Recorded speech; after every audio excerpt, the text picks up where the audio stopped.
Bonjour un petit peu. Oui, tu veux parler, Momo? Momo? Tu veux dire bonjour? Non. Je suis venu à sa place. J'ai bougé de 3 mètres, du canapé à la chaise dehors. Donc, je lui prends sa place. Bon, je viens pas pour rigoler. Vous avez vu la vidéo partagée avec jouissance par Laure Lavalette, députée RN? Cette ordure finie du Parlement français.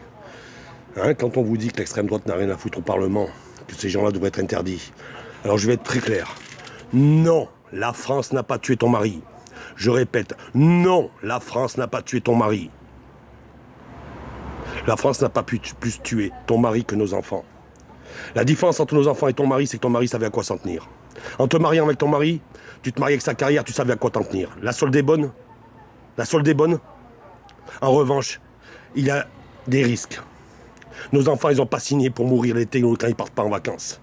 Nos enfants n'ont pas signé pour mourir dans les contrôles routiers. Je suis petit-fils de gendarme. Un gendarme qui avait enlevé TF1 de son antenne pour ne plus voir les conneries déjà d'extrême droite. Qui vantait les courses-poursuites. Qui vantait tout ça. Je vais te dire de quoi il est mort, ton mari. Ton mari est mort d'une mondialisation dégueulasse. Une mondialisation forcée. Et vu que vous vouliez appuyer sur les origines du Cap-Verdien, je vais vous dire la route du Cap-Verdien. Écoute, Koulchen, quand je te traite de sionnard.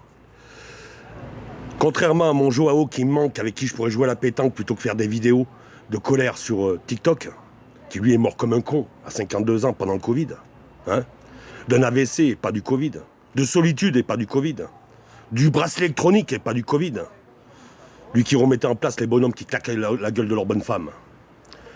Ton mari est mort de ce libéralisme de merde. Ton mari est mort de ce capitalisme de merde. Ton mari est mort par des réseaux qui passent par le Luxembourg et pas par la France. Chacun son réseau. Le Luxembourg se charge du Cap-Verdien et du Portugais. Se charge de faire de Portugais travailleurs ici, de riches propriétaires dans les favelas brésiliennes. C'est comme ça que ça se passe. Donc, cette RN de merde, ce fascisme, ce racisme de merde, se sert de ta souffrance, comme ils ont toujours su se servir de la souffrance pour foutre la merde. Et la seule chose que tu vas gagner, parce que tu vas ne faire reculer personne. Dans la vérité, tu vas faire tomber des gendarmes, tu vas faire tomber des policiers, tu vas faire tomber nos enfants qui nous restent. Tu vas me faire tomber moi, mais c'est pas important, je suis remplaçable. Parce qu'on lâchera rien, à la fin on gagnera. Notre Marianne va sortir de cette souillure. Non, la France n'a pas tué ton mari. Cette politique n'est pas française. Ce qui se passe depuis 20 ans n'est pas français. Et n'a en fait pas d'origine nationale, nulle part. Cette mafia internationale qui joue des souffrances des peuples et tout ça, qui n'hésite pas à soutenir un génocide, des génocides. Voilà ce qui a tué ton mari. Voilà ce qui va tuer les autres. Que des députés Front National se servent de ta souffrance à chaud. Et forcément injuste. Une souffrance à chaud est forcément injuste, car elle fera d'autres morts. Elle n'appelle pas à la justice, mais à la vengeance. Donc un mari, c'est un mari, un enfant, c'est un enfant. Donc imagine un peu maintenant que ce soit ton enfant qui soit dans le cercueil. Tu l'échanges pas tout de suite avec ton mari? Comme j'explique souvent à Rodriguez, je te donne les 2 yeux si tu me rends mon fils. Mes 2 yeux, Rodriguez, Jérôme Rodriguez, je te les donne si tu me rends mon fils. Donc toi, je te le dis, ton gendarme de mari a signé en connaissance de cause. Et ton discours est un discours de souffrance. Il n'a rien à faire sur les réseaux sociaux et à la télé. Mais l'extrême droite en a besoin, elle qui assassine, elle qui prépare les assassinats. L'extrême droite nazie de Jacobelli comme de Laure Lavalette est responsable. Car c'est leur extrême droite à eux. Un coup un peu avec du ciment, je fais de l'héritier Le Pen. Et je fais de grands champs fruitiers, des champs de béton pour ranger les gens par catégorie et par communauté. À 50 ans, on a tout vous poussé. Vous ne nous ferez pas croire vos mensonges, même si vous essayez de séparer les générations. Donc non, la France n'a pas tué ton mari. Qu'importe la douleur, qu'importe la souffrance que tu ressens. La France n'a pas tué ton mari. En revanche, ceux qui se servent de ta souffrance, comme ils se sont servis de ton mari, sont en train de condamner un maximum de gendarmes, un maximum de policiers et un maximum de citoyens, surtout chez les mineurs, qu'on va pouvoir, avec la télécommande, envoyer faire des conneries. Donc ce Cap-Verdien, comme tout Cap-Verdien, est passé par le Luxembourg. Le réseau, il est là. Et si ce Cap-Verdien n'a pas poussé par les agences intérimées, par les contrats de travail et compagnie, c'est simplement parce qu'il était déjà là, par une mafia, comme d'autres. Car toutes les nations ont leur tard. Je le dis tous les jours. Et je le répète. Moi-même, j'ai servi de rôle policier dans des TGV. La vidéosurveillance de l'époque est encore là. Tu vois ? Des mecs qui, au nom d'Allah, sont allés se foutre de l'héroïne plein le nez dans les chiottes et sont revenus emmerder mais vraiment emmerder des gens, mais que personne n'aurait supporté, de tous les contacts que j'ai, de Ali à Jules, de Jules à Karim, de Karim à Jérôme, vous n'auriez pas supporté de voir ça dans ce wagon.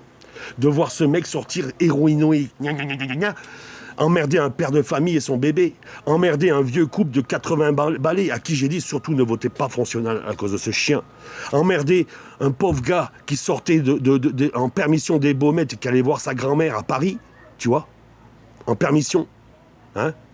Ouais, les Baumettes, c'est plein de vendeurs de shit, hein. Donc voilà, le shit emmène en prison, hein. L'exploitation au noir et compagnie, des travailleurs sans papier, ça emmène personne en prison. Mais par contre, vendre un peu de shit pour avoir un loyer payé, ça, c'est pas bien. Donc ce gamin-là, provoqué à mort, alors qu'ils ont les mêmes origines et la même religion, provoqué à mort, je me suis mis au milieu. Non, tu retournes pas en prison, tu vas faire ta permission. Et l'autre, tout le monde disait, tu vas prendre un coup de couteau, tu vas prendre un coup de couteau. Non. Tac, tac, tac, les deux petits poignets comme un coq. Tu sais, quand on a plusieurs origines, on sait tenir le poulet. Et je parle du poulet, le vrai, le coq. Tu sais, par les deux ailes comme ça. J'ai sorti du train comme ça. Là, Gare Montparnasse. Gare Montparnasse. Et qu'est-ce qu'il a fait, Gare Montparnasse, quand je l'ai lâché comme un petit coq? Au lieu de s'envoler, une putain de bombasse en cuir, avec son mari à côté. Et son mari, c'était... Pour vous... Ouais, c'était Mike Maignan, le gardien de but de l'équipe de France, en cuir aussi, un motard. Et elle, la blondasse, je dis blondasse, moi, pour vous montrer les formes et tout, vous voyez, en cuir. Il a tapé le cul. Il lui a mis une grande claque sur le cul. Tout le monde a fait comme ça parce que le mari, il est parti en courant derrière. Et c'est parti dans les escaliers du métro. Et dans le métro, on a entendu « Caille, caille, caille, caille, caille ». Là, il s'est fait donner la race. J'ai essayé de le retenir. Je fais « Non, il est là pour te foutre dans la merde. Il est là pour te foutre dans la merde. » Sa femme a dit « Laisse tomber, tu le retiendras pas. » Et finalement, je n'ai pas pu le retenir. Caille, caille, caille, caille, caille. Donc ces réseaux-là ne viennent pas de la France, ne viennent pas des peuples, mais viennent d'un problème mondialisé, libéralisé. Et ceux qui sont responsables se servent de ta souffrance, c'est-à-dire le RN, qui est gouffi mais comme à l'époque, de collabos et de nazis, de racistes, d'affairistes, de templiers de mort, qui n'ont rien à voir avec le franc-maçon. Un franc-maçon, s'il est franc-maçon, c'est qu'il est mort. Apprenez l'histoire par le bon sens. Avec le pif aussi. L'histoire, si elle ne correspond pas à la réalité d'aujourd'hui, elle est fausse. Elle est fausse. Donc non, je te le répète, ta souffrance est légitime. Ce qui n'est pas légitime, c'est de t'en servir, qu'on s'en serve pour foutre la merde, comme à l'habitude de faire le RN. Donc je te le répète, non, la France n'a pas tué ton mari. Et je le répète encore une fois, à tous les gendarmes et tous les policiers, vous avez signé en connaissance de cause. D'accord? Nous ne sommes plus dans les années 90-80, nous sommes en 2024. Aujourd'hui, vous aussi, vous êtes de la chair à canon. Alors à savoir, qui vous sert? Qui vous servez? Qui paye vos salaires? Qui se font imposer tous les jours et racketter tous les jours pour que vous ayez un salaire et pour que vous les protégiez? Le libéralisme, le capitalisme, le racisme, le fascisme, la mondialisation dégueulasse a tué ton mari. Personne d'autre.